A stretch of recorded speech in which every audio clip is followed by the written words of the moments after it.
As you know, Simba Arati, our governor, has been operating in Kisii under very difficult circumstances. And we believe that there is constant harassment, intimidation, and persecution meted against Governor Arati. The worst of them all, and I'm clear those who are active in the social media already have seen a clip that is also in the hands of the police, and we have handed a copy of that clip to the police also this morning and this afternoon, where a police officer, a CCIO in Kisii, is recorded giving instructions and giving insights into how guns, firearms, and other things are going to be planted on Governor Arati. Partly is to make sure that Governor Arati is not given the space to undertake his duties as governor of Kisii.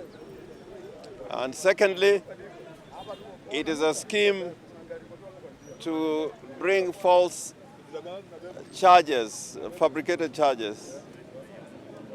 And thirdly, to make up a case against Simba Arati. And we believe from the evidence we have seen so far that even in that scheme, Governor Arati's life is in danger. It's not just about persecution by the system, but we believe that his life is in danger. We have given a formal complaint in writing, signed by Governor Arati, and that complaint, the basis of which is abuse of office and giving false information to a person in the public service with the aim of committing a felony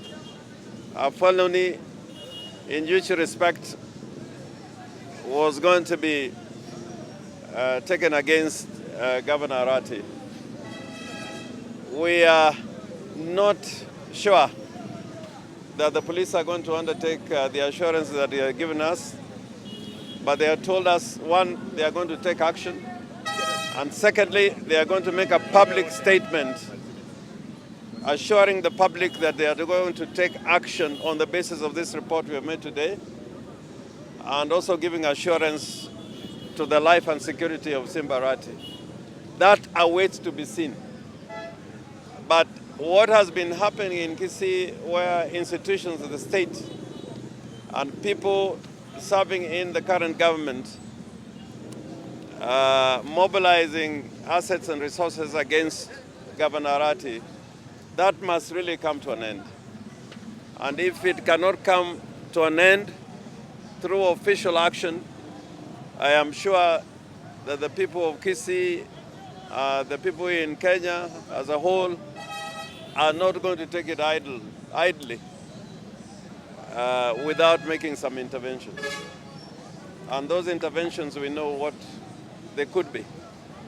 But we are giving the police some space with the benefit of doubt.